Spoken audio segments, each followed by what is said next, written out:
Apakah suara saya bisa terdengar? Silahkan di unmute. Bisa, Pak. Bisa, Pak. Bisa. Jumlah peserta perkuliahan berapa orang ya kira-kira?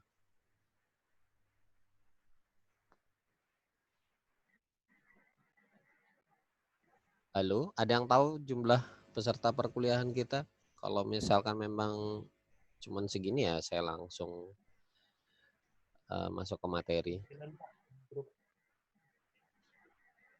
Berapa? 9, Pak. 9. Oh ya sudah. Berarti lumayan lah sudah segini.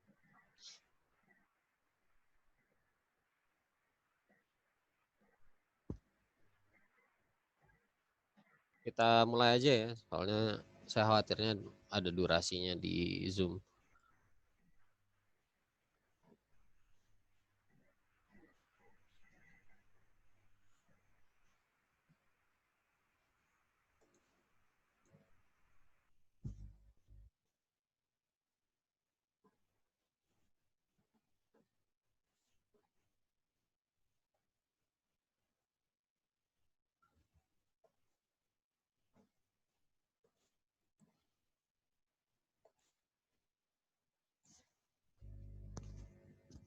Bisa terlihat share screen-nya? Bisa, Pak. Bisa, Pak. Sebenarnya sih ini kan karena SP berarti sudah ngulang semua yang saya sampaikan juga sebenarnya sudah pernah disampaikan dalam perkuliahan sebelumnya. Cuman ini materinya saya update dengan ya teknologi yang lebih baru lah, karena kalau kita mengacu masih kurikulum yang lama itu ada beberapa hal yang sampai dengan saat ini di materi yang lama itu belum terupdate. Seperti misalkan sekarang sudah zamannya mulai 5G, kemudian Wi-Fi-nya sudah Wi-Fi 6 atau Wi-Fi 6, kemudian teknologi IP-nya juga kebanyakan sudah mengimplementasikan IP versi 6. Nah, di awal pastinya di perkuliahan jaringan dan keamanan komputer itu pasti Anda diperkenalkan dengan yang namanya media transmisi. Sebelum ke media transmisi, apa sih fungsinya atau apa manfaat dari Anda mempelajari jaringan komputer? Ya pastinya ketika Anda ingin mengimplementasikan jaringan komputer dalam skop atau dalam bentuk yang sederhana saja seperti di kantor atau di rumah lah paling kecil, maka tentu saja Anda harus mengetahui prinsip atau standar atau aturan-aturan yang berlaku dalam dunia jaringan komputer. Nah, diharapkan ketika Anda belajar jaringan komputer itu, Anda bisa mendesain atau mengimplementasikan atau melakukan setting di mana setting Anda itu bisa memberikan kinerja yang baik di jaringan komputer yang Anda buat. Kira-kira seperti itulah. Kemudian ketika Anda sudah mempelajari jaringan komputer, sering tuh kan setiap kali kita awal pertemuan perkuliahan saya selalu nanya, manfaatnya apa sih atau apa yang harus Anda dapatkan ketika Anda belajar jaringan komputer atau anything lah. Perkuliahan yang lain juga seperti itu. Minimal Anda bisa apa? Nah, kalau dalam jaringan komputer paling tidak Anda bisa minimal ngasih tahu atau menjelaskan Wi-Fi 6 itu apa sih, kemudian 5G itu apa, kemudian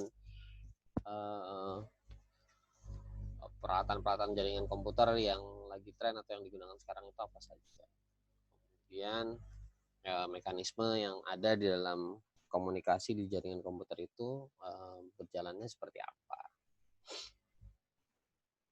Oke, ketika ditanyakan tentang jaringan komputer, itu yang baru join atau ada yang belum di-mute, tolong di-mute ya.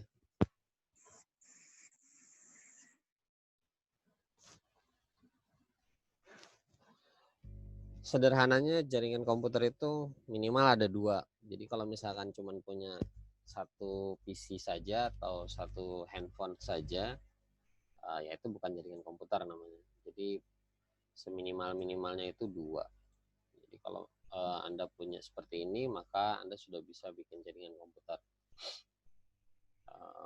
Lebih, ya itu lebih baik sebenarnya. Jadi kalau misalkan Anda memiliki laptop, kemudian connect ke access point di rumah, kemudian TV-nya juga misalkan set top box atau smart TV-nya connect ke access point di rumah, termasuk handphone, ya itu juga bagian dalam jaringan komputer. Kalau ditanya jaringan komputer itu apa sih? Ya, jaringan komputer itu berarti kemampuan 2 atau lebih, kan tadi saya sudah sampaikan, bisa jadi handphone, bisa jadi set top box atau smart TV, atau mungkin tablet, atau device lainnya yang ada interface WiFi atau interface LAN card, maka Anda bisa mengkonekkannya ke dalam sebuah jaringan di mana komunikasi yang terjadi antar device, atau ini istilahnya kalau di materi ini istilahnya end station. Ada juga yang bilang ini nodes, ada juga yang bilang ini host. Jadi istilah di sini bisa macam-macam. Antara end station atau nodes atau host tadi berkomunikasi melalui media fisikal, atau ya media fisik itu bisa berupa udara, bisa berupa kabel, kemudian ruang hampa itu juga termasuk. Jadi mediumnya ini bisa macam-macam.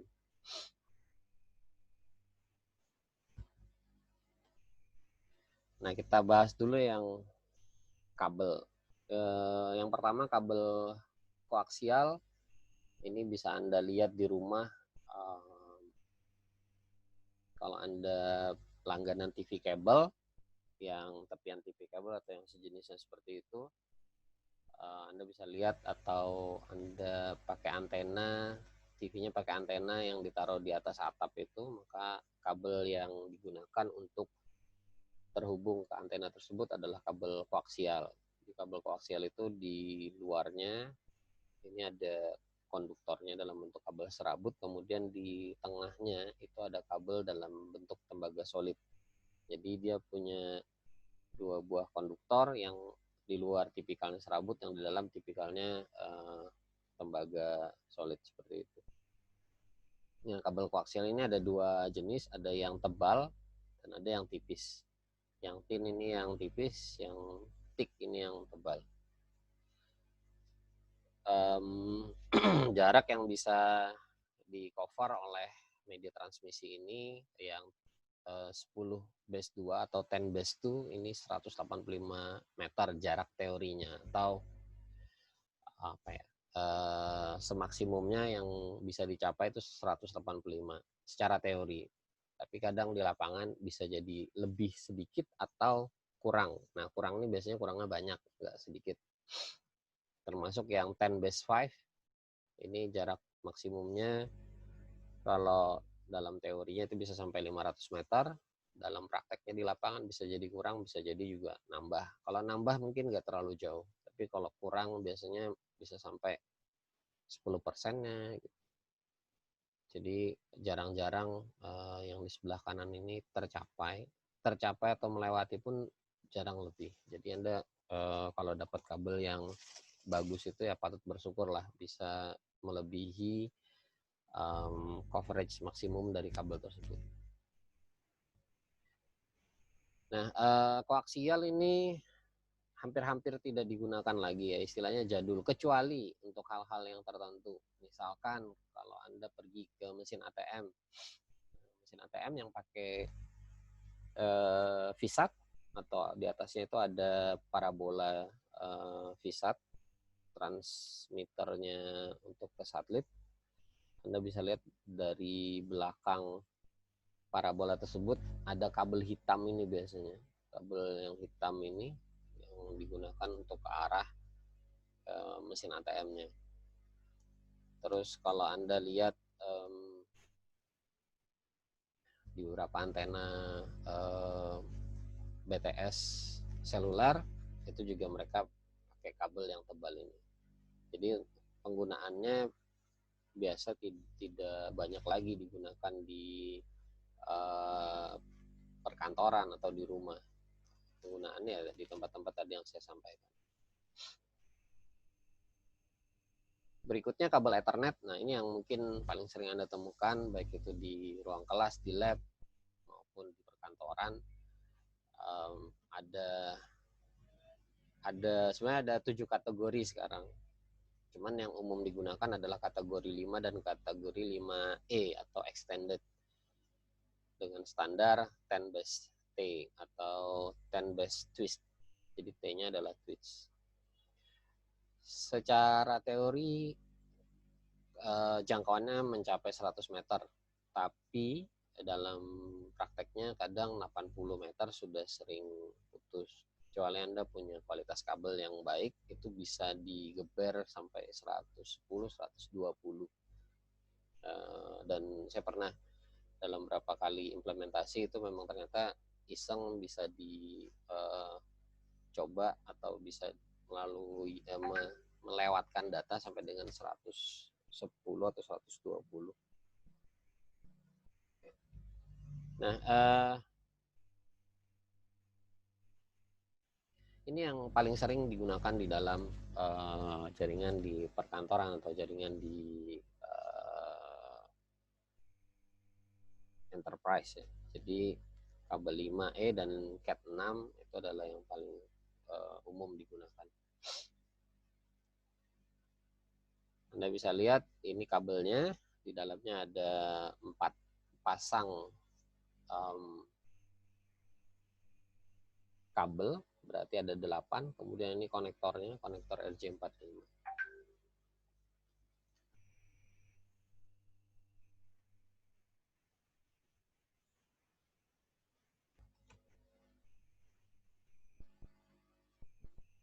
Kemudian yang berikutnya fiber optik, ini juga mulai umum digunakan. Kalau Anda ada yang langganan IndiHome, dari tiang telepon punyanya Telkom itu ke rumah sampai dengan masuk ke akses point Anda, biasanya dia menggunakan kabel fiber optik single mode tapi yang dipakai.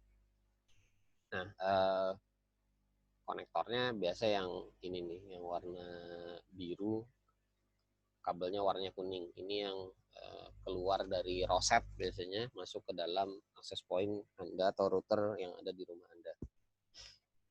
Jangkauannya bisa jauh. Jadi kabel-kabel fiber optik ini ada yang bisa menjangkau antar benua, ada juga yang single multimode seperti yang digunakan di IndiHome itu nggak bisa jauh. Jadi kalau yang dari tiang teleponnya atau optical distribution panel ODP-nya si Telkom ke arah rumah Anda itu biasanya nggak akan lebih dari 500 meter yang ini, yang bawah ini. Jadi dia kalau dilihat dari tiang telepon instalasinya itu jauh di atas 500, biasanya dia akan bilang nggak bisa diinstal. Karena apa ya? Karena memang keterbatasan jangkauan kabel. Solusinya apa ya? Solusinya di booster di tengah jalan atau dipasang amplifier di tengah jalan agar sinyalnya itu bisa nyampe ke access point. Nah, yang untuk antar gedung atau antar kota atau lintas benua yang dipakai yang standar-standar yang di atas ini. Data yang bisa dilalui oleh si fiber ini sendiri sekarang rata-rata mencapai di atas ya minimal 1 gigabit per second lah. Biasanya sih di atas itu. Udah sampai ada yang di atas 10, ada yang sampai 40 tergantung kekuatan interface-nya. Tapi rata-rata yang ada di rumah-rumah Anda di access point atau routernya IndiHome itu sekitar 1 gigabit per second. Nah, kemudian konektor lain dan kabel lain ini serial. Serial ini mungkin sudah nggak terlalu banyak lagi digunakan karena ya memang keterbatasan transmisi datanya yang cukup ya kecil lah untuk sekarang ini. beberapa alat masih menggunakan serial untuk berkomunikasi ke alatnya langsung, termasuk juga router-router yang ada itu juga masih menggunakan serial ya, untuk komunikasinya. Yang paling umum digunakan yang RS232 ini.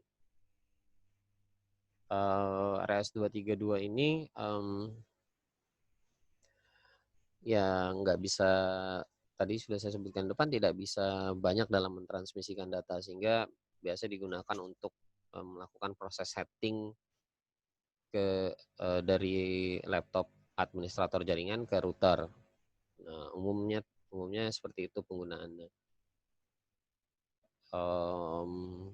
Ya, jadi ini udah nggak banyak digunakan. Penggantinya apa serial ya? Penggantinya adalah USB. Kalau Anda lihat kepanjangannya USB, maka Anda akan ketemu kata S-nya ini adalah serial. Jadi Universal Serial Bus.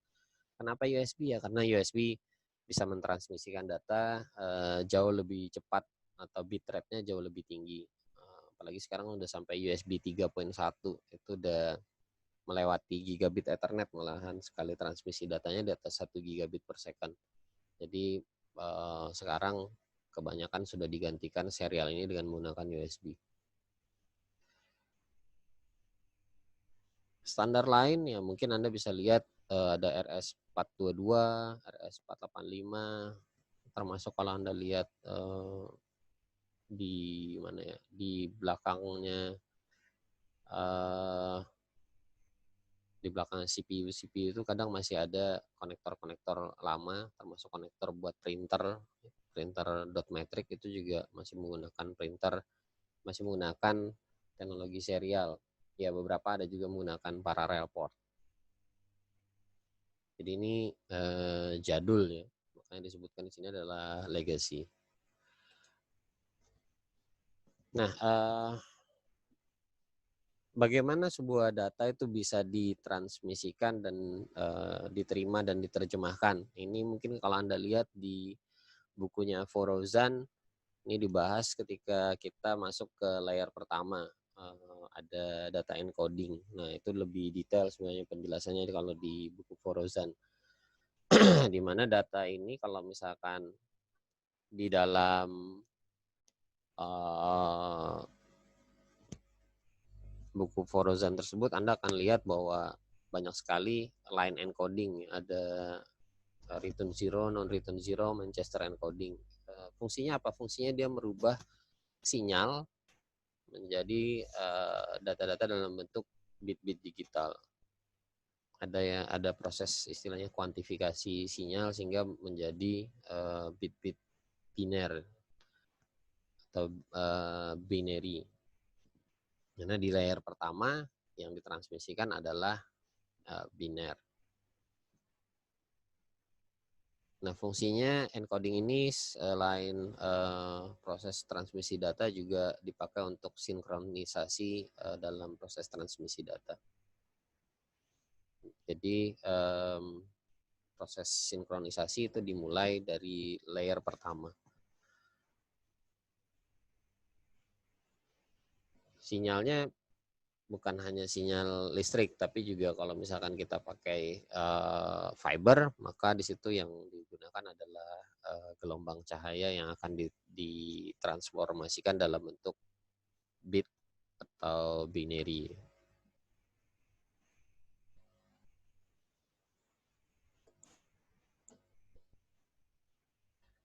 Berikutnya tentang collision domain. Apa sih sebenarnya collision domain itu? Jadi collision domain itu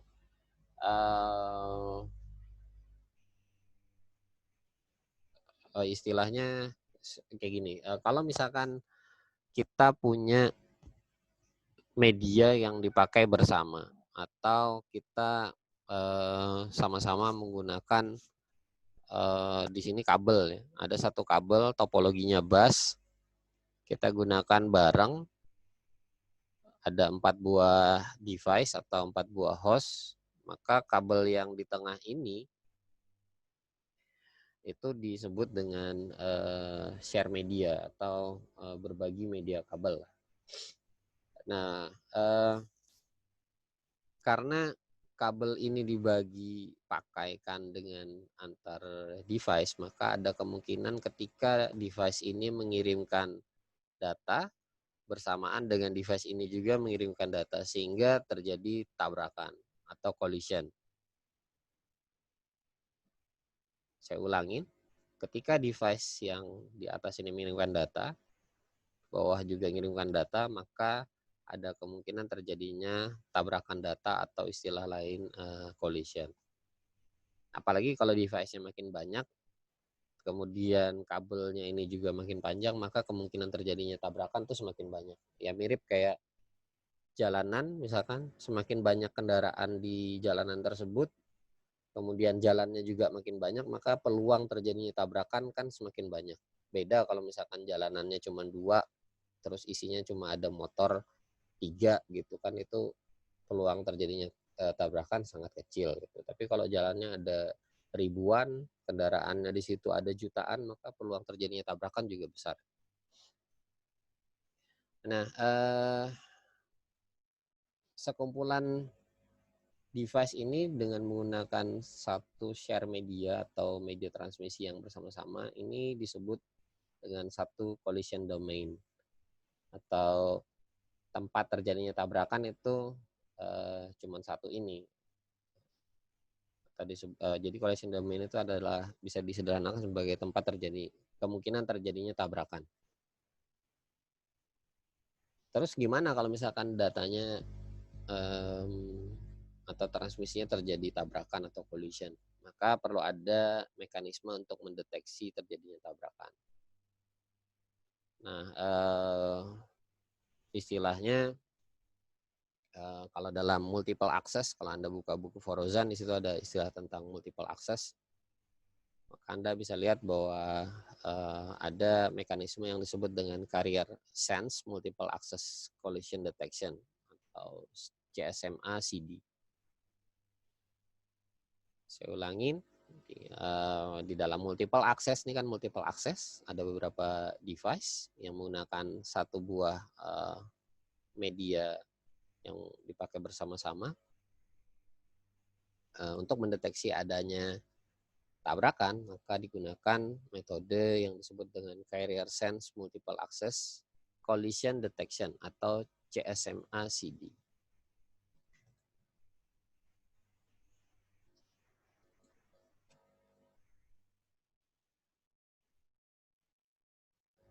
Jelek banget tulisannya jadinya.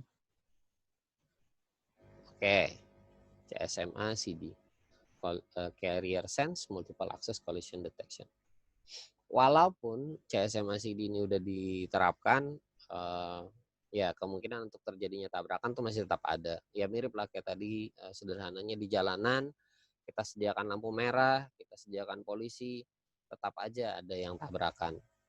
Jadi jangan dianggap bahwa ketika tersedia mekanisme untuk pendeteksi tabrakan, maka tabrakannya nggak terjadi, ya tetap terjadi tabrakan. Oke, kemudian untuk mode transmisi itu dibagi menjadi 2 mode, half duplex dan full duplex. Yang half duplex itu gantian. Jadi kalau ini mau ngirimkan data, ini dengerin. Kalau ini yang mau ngirimkan data, ya dia harus nunggu clear dulu, ini selesai ngirimkan data ke sini, sudah nggak dipakai jalurnya, dia baru bisa ngirimkan data.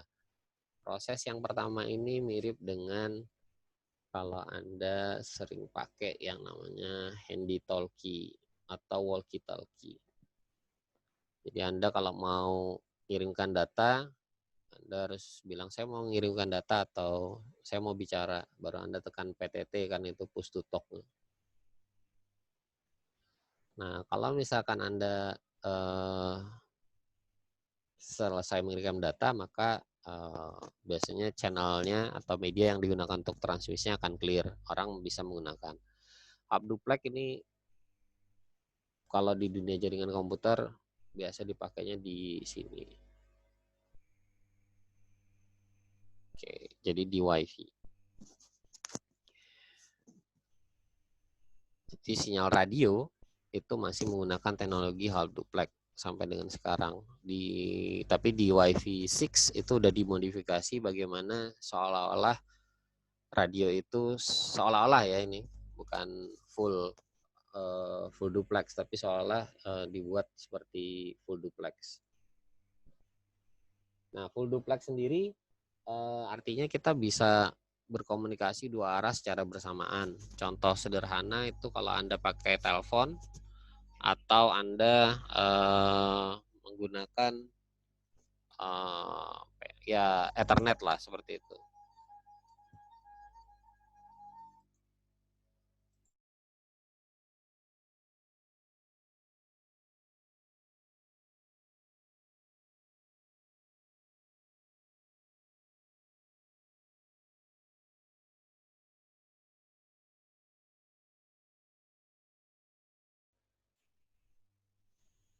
Nah, full duplex tadi ada peringatan dari Zoom, ternyata bisa dilewatkan sampai lebih dari 40 menit.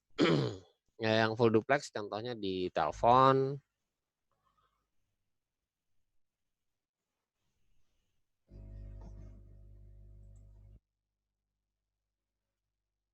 atau di transmisi Ethernet, atau kalau Anda video call pakai WA atau pakai media video call yang lainnya, maka itu contoh full duplex. Jadi dua buah device atau lebih bisa berinteraksi atau mengirimkan data di saat yang bersamaan. Oke, sampai sini Anda harusnya sudah mengerti seperti apa itu media transmisi, kabel-kabel, kemudian tipe-tipe kabel, kemudian apa itu collision domain, kemudian atau apa itu fungsi dari carrier sense multiple access collision detection. Ada yang mau ditanyakan?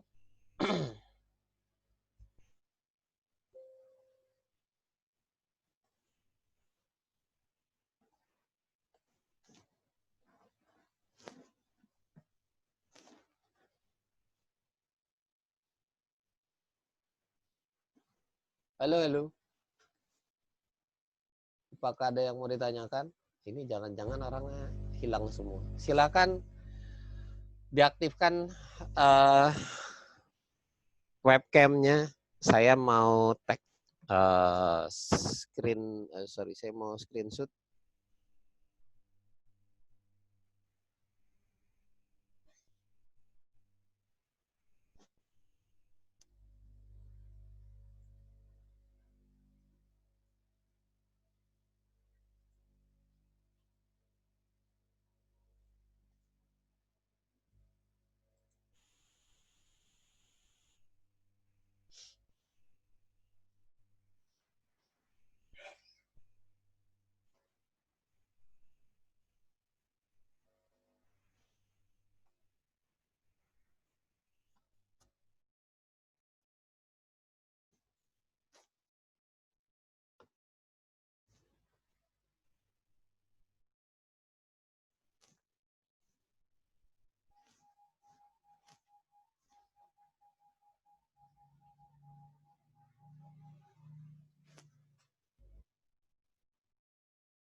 Satu, dua, tiga, empat, lima, enam, tujuh. Yang sisanya masih kehujanan kah?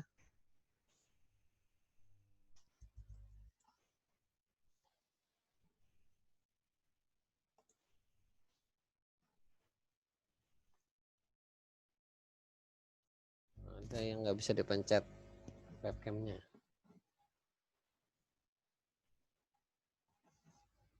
Oke, silakan pasang senyum yang manis. Saya tag ya, 1, 2, 3. Oke, silakan Anda kembali ke mode yang tadi cuman audio aja.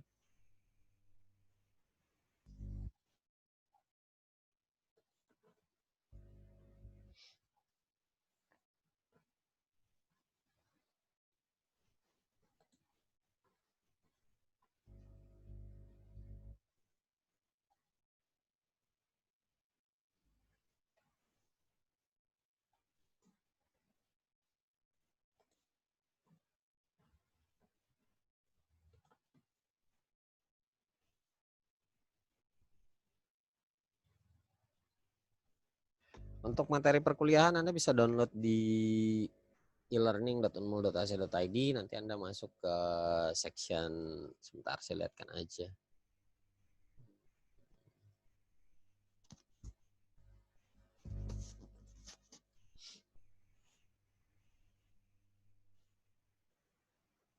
Browser, share. Oke, Anda bisa download ini materinya. Ada materi lab dan ada yang tulisannya lab ini materi lab. Kemudian ini materi yang dalam bentuk PowerPoint tapi udah dibentuk model PDF ya. Jadi Anda bisa download, Anda bisa baca di tempat Anda masing-masing.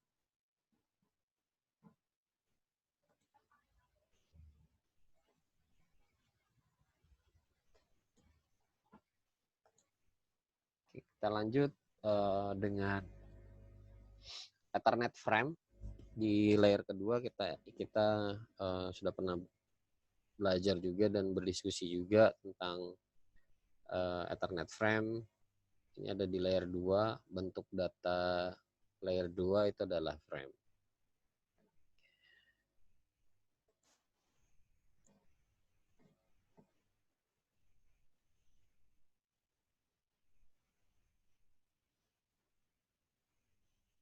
Sudah muncul?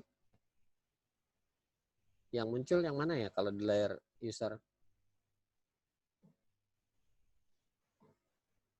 Halo, halo. Yang 0, Pak. Ah?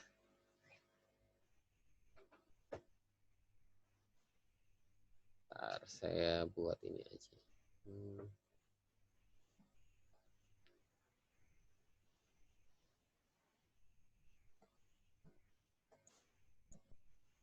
Sudah muncul? Sudah, Pak. Oke. Sudah, Pak.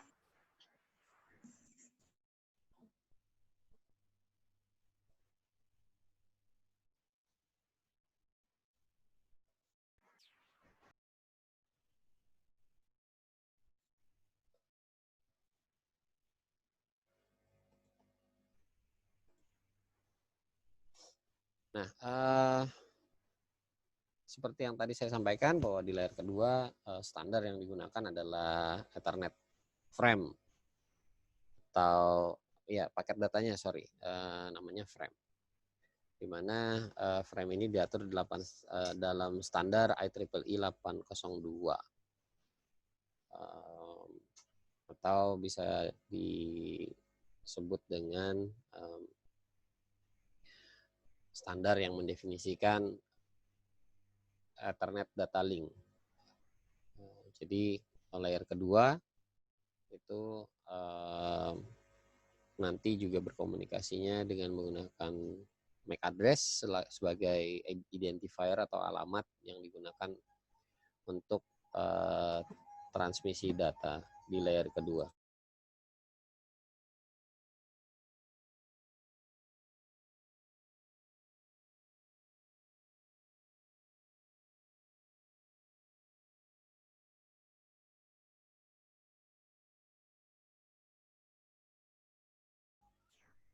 Nah, tujuan pembelajarannya atau objektifnya itu diharapkan di section kedua ini Anda bisa menjelaskan aplikasi dari standar 8211 dalam jaringan komputer, kemudian bagaimana sebuah frame itu dibentuk atau isinya frame itu apa aja, kemudian menjelaskan tadi saya sampaikan bahwa dalam layer kedua pengalamatannya itu menggunakan MAC address, kemudian bagaimana komunikasi frame atau bagaimana frame ditransmisikan dari satu host ke host yang lain.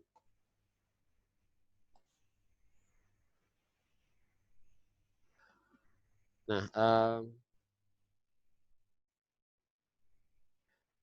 kita tahu bahwa di dalam jaringan komputer ada banyak sekali standar yang digunakan. Secara garis besar harusnya mengacu ke standar yang dikeluarkan oleh ISO dengan OC standarnya atau Open System Interconnected Standard. Dan OC layer itu jumlahnya ada 7 ya. Kalau Anda masih ingat di materi perkuliahan kita, maka Anda bisa lihat di situ ada standar OC yang terbentuk dalam yang isinya 7 layer. Nah, pengembangan atau turunan dari OC ini yang paling jamak digunakan adalah standar TCP. Ada standar yang lain, ada Novell, ada IBM, ada AppleTalk, itu juga pengembangan atau turunan dari OC layer. Tapi yang akan banyak kita bahas atau yang istilahnya banyak digunakan sampai dengan sekarang adalah protokol yang ada di TCP/IP atau turunan OC dalam bentuk TCP/IP. Nah, ini TCP ini isinya ada yang 4 layer, ada yang pakai istilah 5 layer. Jadi sebenarnya kalau didetailkan di dalam layer ke-1 dan keduanya, maka Anda akan lihat bahwa ternyata sebenarnya ya protokol-protokolnya tetap aja didefinisikan sama saja, tidak ada istilahnya tidak ada perbedaan lah. Untuk yang belum bisa absen, nanti saya cek ulang. Harusnya sih nggak ada masalah, kecuali untuk login kali. Nanti saya cek. Yang mau ke toilet nggak perlu izin lewat chat. Kalau mau ke toilet langsung aja ke toilet. Oke,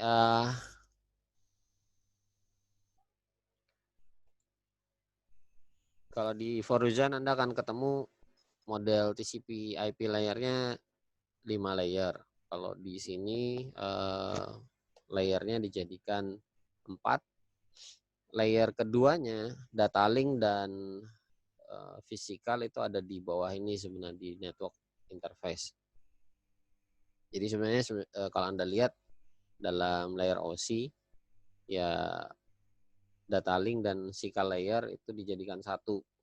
Anda lihat di beberapa buku pun ada yang menjadikan TCP/IP itu menjadi 4 layer. Nah, kalau saya sih cenderungnya biasa 5 layer, tapi kalau misalkan Anda detailkan seperti ini, Anda akan ketemu bahwa ternyata tetap 7 layer kalau dipandang dari layernya OC gitu. Tapi kalau Anda buka lagi lebih detail per protokol atau per standar yang ada di dalam layer-layer ini, maka Anda bisa tahu ternyata dalam setiap standar itu sama saja gitu. Istilahnya bahasanya karena memang bahasanya standar, pastinya ya sama, nggak ada yang berbeda. Nah, di layer yang pertama itu yang ditransmisikan adalah bit. Tadi sudah kita bahas di chapter yang sebelumnya. Kemudian yang di layer kedua yang ditransmisikan itu adalah frame. Di layer ketiga ini paket. Kemudian yang di layer sini sebelum ke application ya, 3 layer ini dalam bentuk segmen. Yang paling atas adalah file atau data. Jadi yang application itu ada dalam bentuk file atau dalam bentuk data yang biasa Anda terima. Microsoft Word atau Excel dan yang lain-lain. Nah, seperti itulah kira-kira.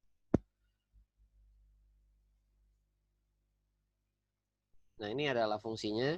Yang pertama mengatur aliran bit-bit di physical layer, baik itu mediumnya wire atau wireless. Kemudian data link, ini dia akan mengelola media akses, termasuk ada flow control biasanya juga di dalamnya. Kemudian error correction, di mana setiap frame yang masuk nanti bisa dicek dengan checksum atau yang sejenisnya itu.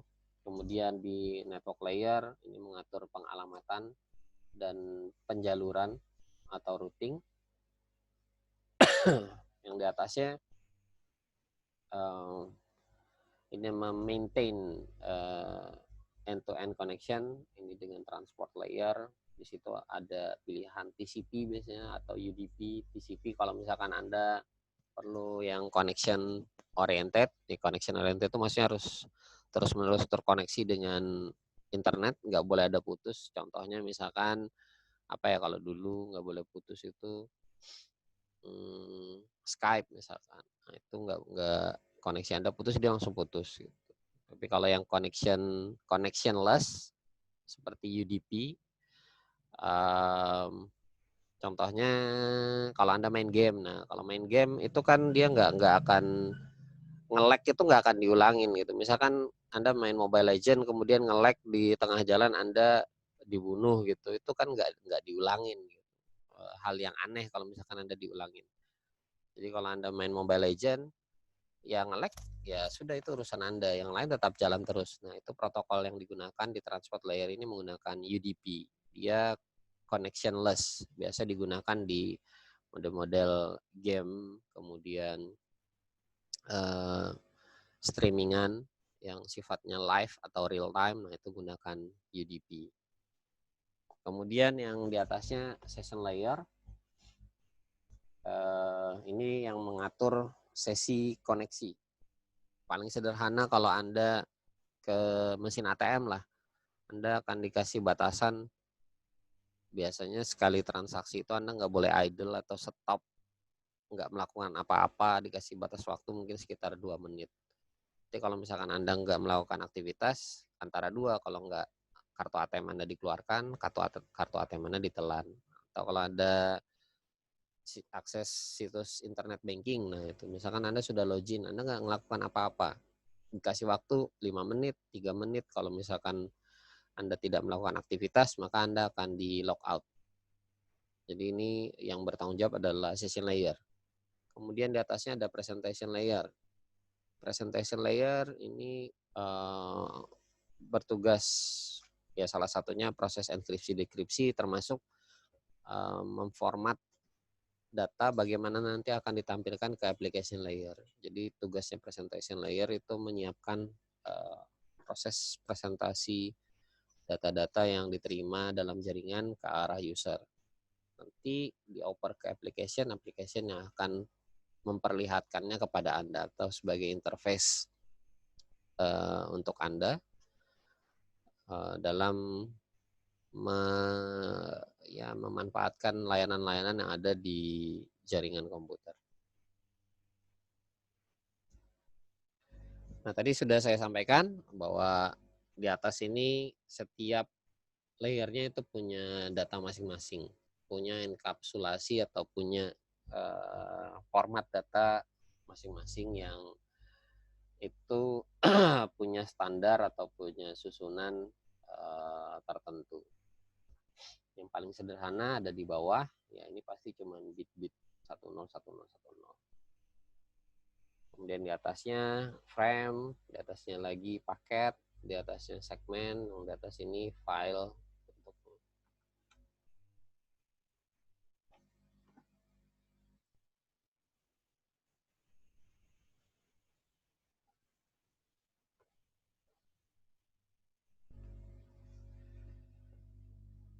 Ketika nah ini dia pakai istilah host ya, tadi pakai end device atau end station. Ketika Anda berkomunikasi dari host A ke host B, ngirimkan data, contoh aja misalkan ngeping dari A ke B, maka di layer keduanya, kita bicara layer keduanya, akan dikirimkan sebuah frame, ya isinya frame itu ada headernya. Biasanya header ini isinya ya sesuatu yang menjelaskan apa yang ada di dalam sini. Jadi kalau dalam data ini anggap aja header ini kayak metadata lah. Kemudian datanya sendiri yang mau dikomunikasikan, dan trail atau buntutnya. Jadi kalau misalkan ada header ya ada bawahnya lah. Kalau ada kepala ada buntutnya gitu.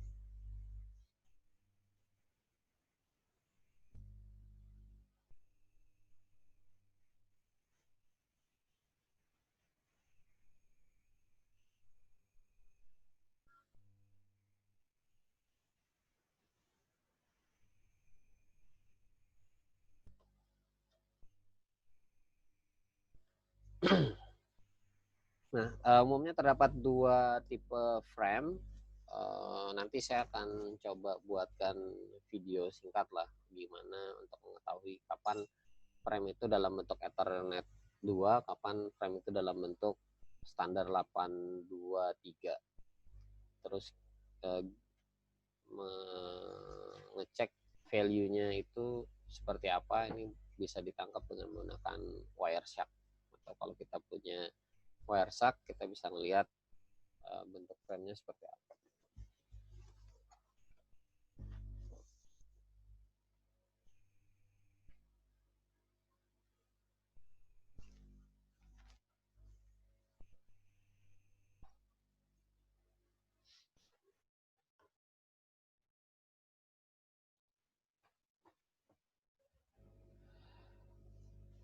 Yang frame IEEE 823 itu awalnya dikembangkan pada tahun 1983. Anda bisa lihat di sini headernya cukup banyak, destination MAC, source MAC. Jadi ini MAC tujuan, MAC sumber, kemudian panjang, kemudian LLC, snap, kemudian ada data, kemudian FGS atau ini checksumnya. Ini dibuat pada tahun 1983. Kemudian karena ini tidak lagi memenuhi kebutuhan zaman lah, anggap aja seperti itu. Walaupun ini masih dipakai sampai dengan sekarang, dibuat pengembangannya Ethernet 2. Bisa dilihat di sini bahwa Ethernet 2 frame-nya jauh lebih sederhana. Cuman ada 3 tipe di dalam header atau 3 format data dalam header, kemudian datanya, dan kemudian FCS-nya atau checksum-nya ada di belakang. Kita akan lihat satu persatu deh isinya apa aja. Yang pertama Ethernet 2 frame. Ethernet 2 frame. Kalau Anda bongkar paket datanya dengan menggunakan Wireshark, maka Anda akan ketemu kalau frame-nya itu adalah frame-nya IP. Jadi kalau Anda transmisikan ternyata frame-nya IP, maka dia isinya di dalam di sini 2 byte-nya ini isinya ini dalam bentuk hexa ya. Jadi ini value-nya dalam bentuk hexa. Makanya Anda di perkuliahan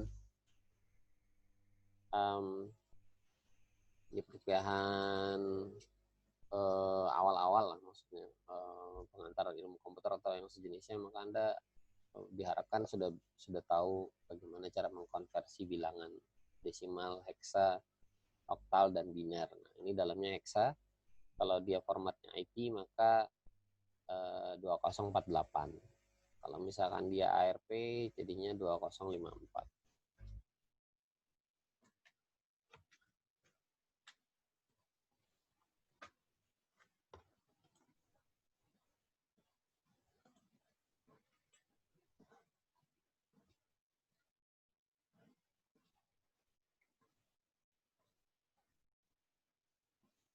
Saya coba share, bisa nggak ya, sebentar.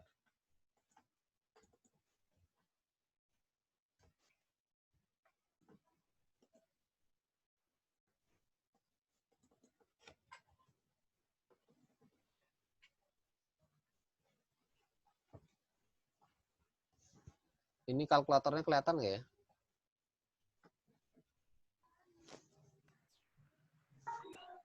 Enggak, Pak. Enggak, Pak. Oke, sebentar.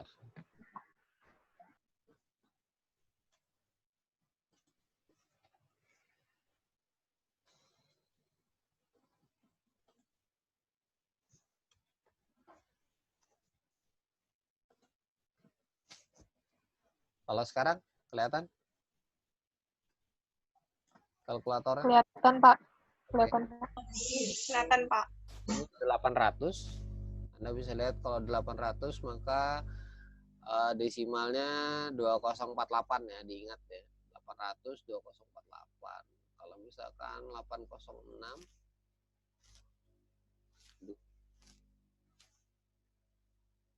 maka desimalnya itu 2054. Oke, Anda ingat-ingat itu.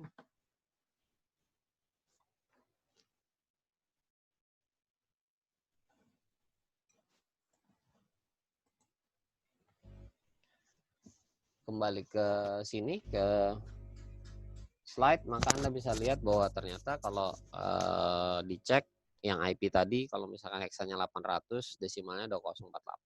Kalau heksanya 806, maka desimalnya 2054. Nah, ini kita bisa tahu bahwa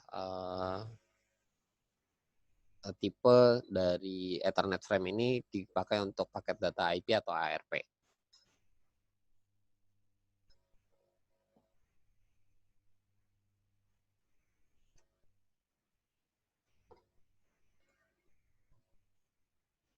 Nah, kemudian yang satu lagi, format IEEE 823 frame. Anda bisa lihat bahwa di sini jauh lebih kompleks ya dari Ethernet to frame.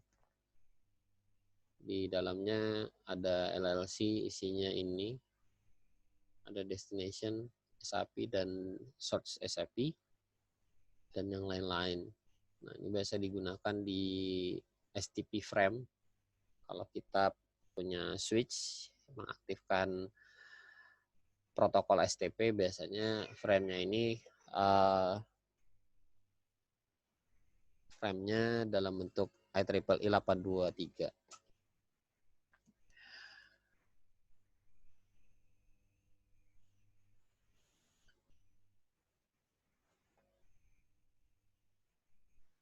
Sorry, yang ini Anda bisa lihat 05 DC ini kalau Anda rubah dalam bentuk binary jumlahnya 1500. Sorry, bukan binary. Anda rubah dalam bentuk desimal maka jadinya 1500. Jadi kalau Anda ketemu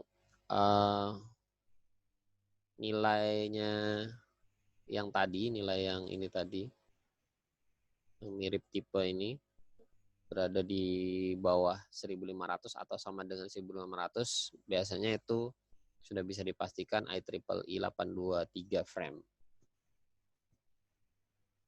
Nanti saya akan buatkan videonya biar Anda nggak menduga-duga kayak apa sih itu, gimana ngelihatnya gitu.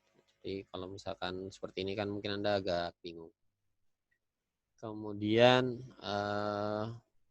tadi sudah saya sempat singgung di depan bagaimana sebuah frame itu disalurkan ketika Anda mengkonekkan dua buah PC, maka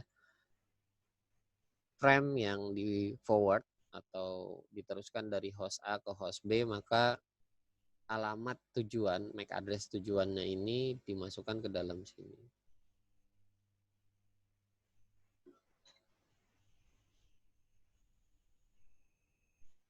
Kemudian alamat sumbernya itu adalah yang ini. Oke.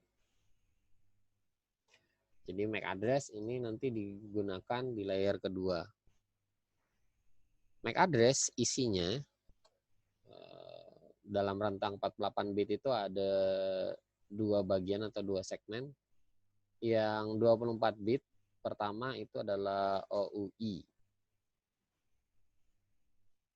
OUI ini semacam identifier ya, organization identifier. Kita bisa tahu oh ternyata itu MAC address yang bikin perusahaannya A, B, C, D. Jadi ini umumnya adalah identifier atau pengenal perusahaan pembuat dari interface. Entah itu interface WiFi atau interface LAN. Jadi kita bisa tahu dari depannya ini, 24 bit pertama. Kemudian yang 24 bit berikutnya itu adalah unique code-nya. Jadi semacam ya anggap aja itu angka yang tidak pernah sama dari semua produksi interface-nya. Jadi kalau misalkan dia memproduksi 1000 berarti ada 1000 angka yang berbeda. Jadi Ethernet ini sifatnya unik, tidak pernah ada yang sama. Jadi kalau Anda punya handphone, misalkan samaan sama temennya, sama-sama handphone apa ya, Oppo lah, atau Apple gitu. Serinya sama, modelnya sama, isinya Android-nya semua sama atau macOS-nya sama di dalamnya itu, maka MAC address-nya pasti beda. MAC address-nya nggak ada yang sama. Jadi MAC address ini unik. Seluruh alat, seluruh interface yang terhubung dengan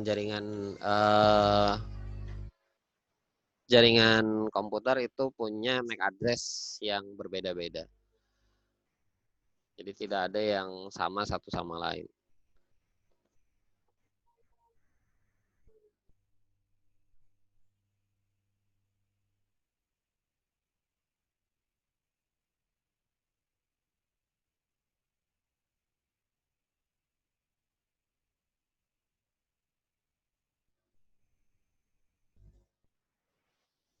Nah, bagaimana kalau misalkan transmisi pada saat awal terjadi, atau si A ini mau ngirimkan data ke host B lah.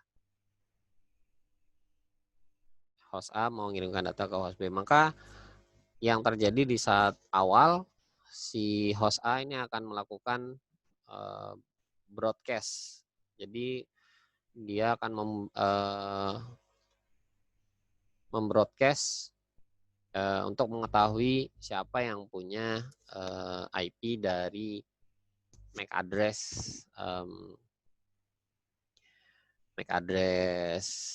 yang dia tanyakan gitu, atau yang dia tuju.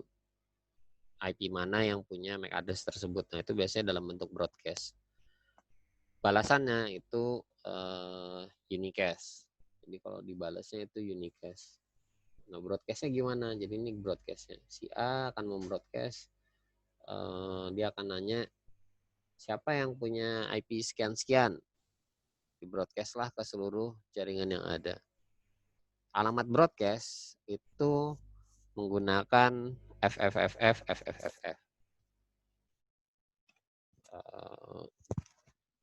Sebentar, saya coba perlihatkan ya. Mudah-mudahan ada di tabel MAC address saya. Tabel ARP saya, sorry.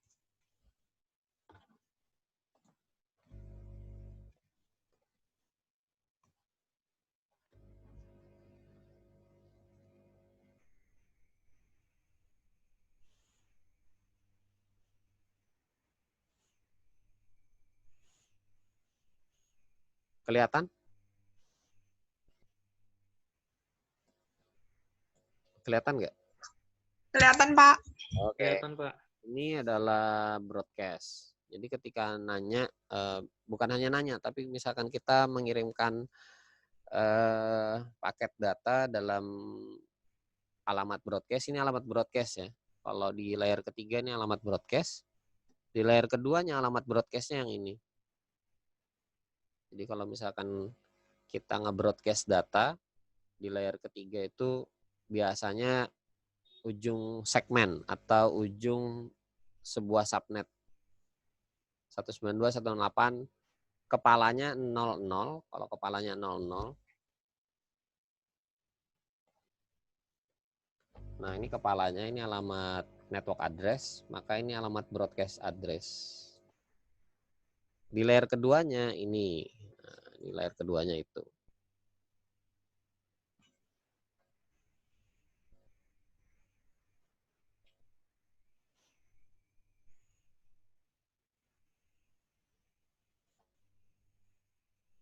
Nah ini host A itu akan membroadcast seluruh jaringan ke seluruh jaringan yang satu segmen ya. Jadi dia satu segmen saja atau satu collision domain. Tadi ada sebutannya, ini collision domainnya sama, di broadcast dengan menggunakan alamat di layer kedua FFFF.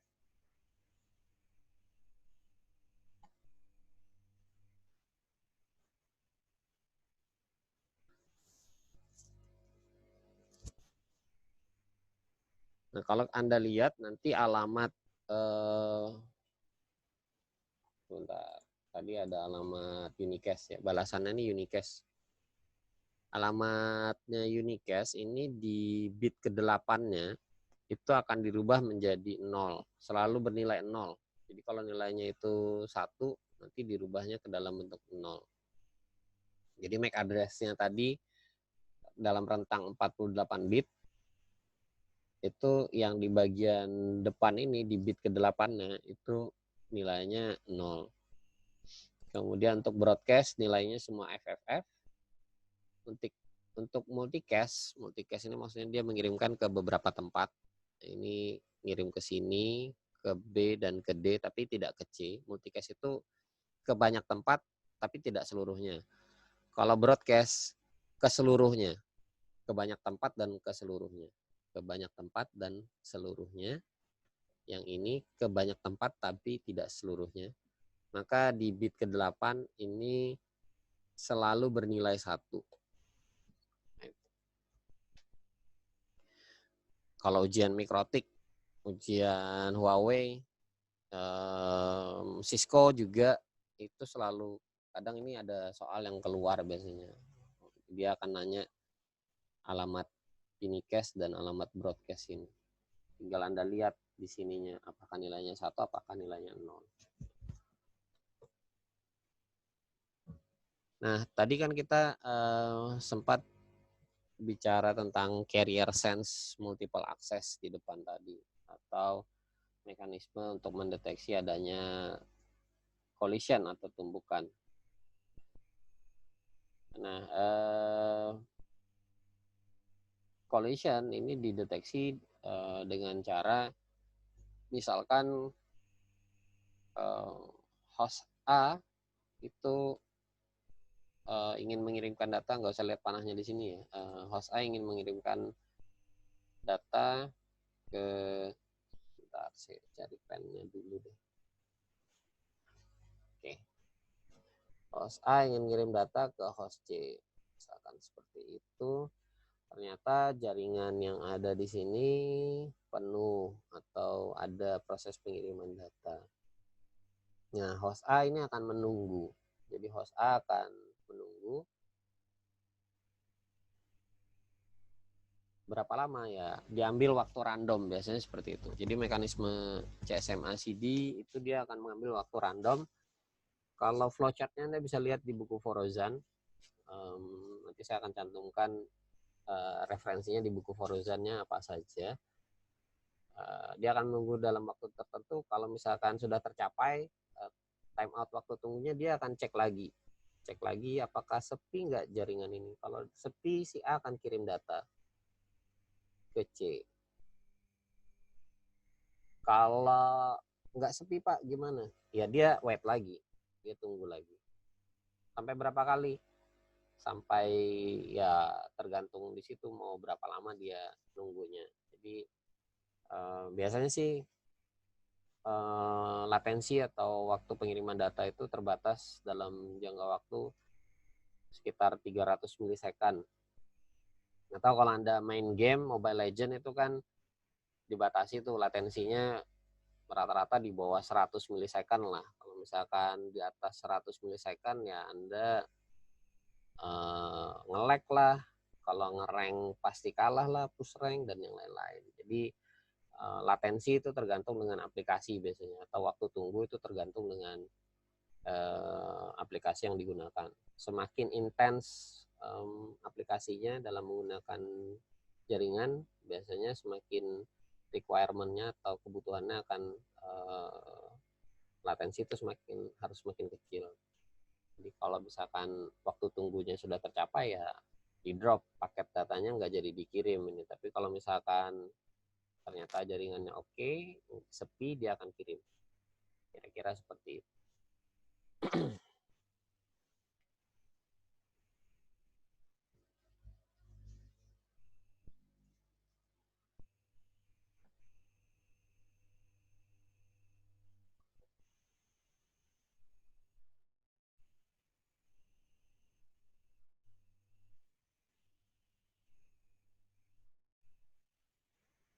Nah, frame terutama yang frame di depan yang di saat awal ketika dikirimkan dalam bentuk broadcast itu biasanya akan diterima oleh banyak host.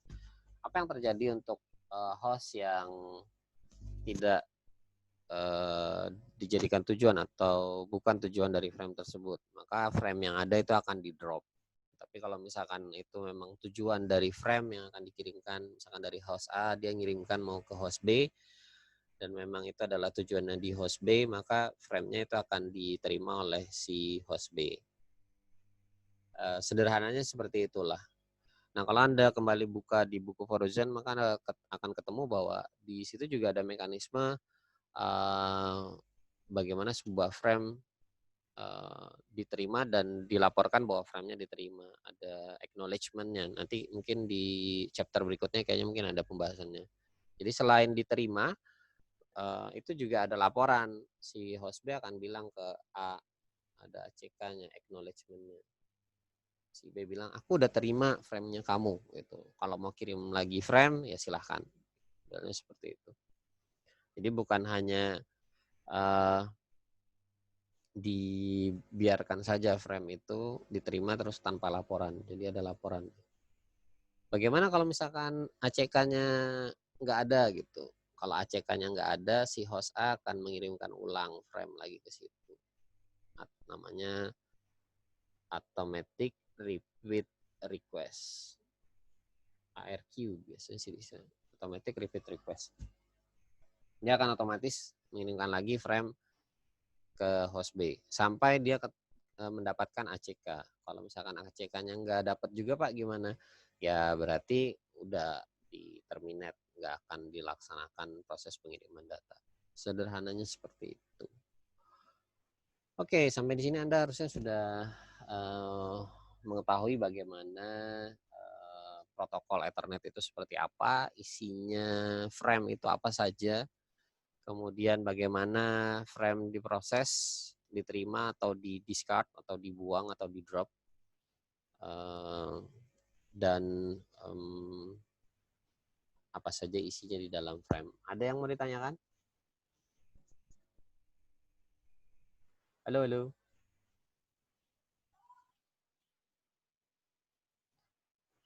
Boleh di unmute, ada yang mau ditanyakan?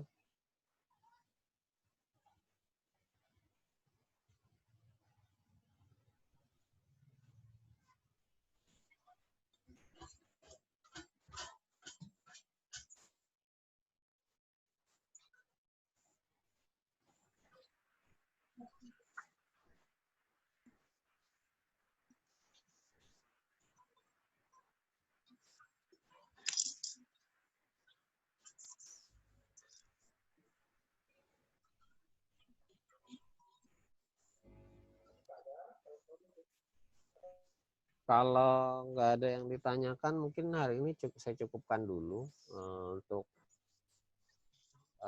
e-learningnya. Nanti saya akan coba cek, kemudian termasuk tadi saya janji video untuk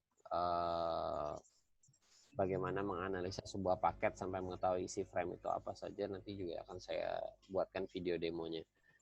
Oke, kalau tidak ada yang ditanyakan, saya akhiri. Assalamualaikum warahmatullahi wabarakatuh. Selamat pagi. Waalaikumsalam warahmatullahi wabarakatuh. Terima kasih, Pak. Ya. Terima kasih, Pak.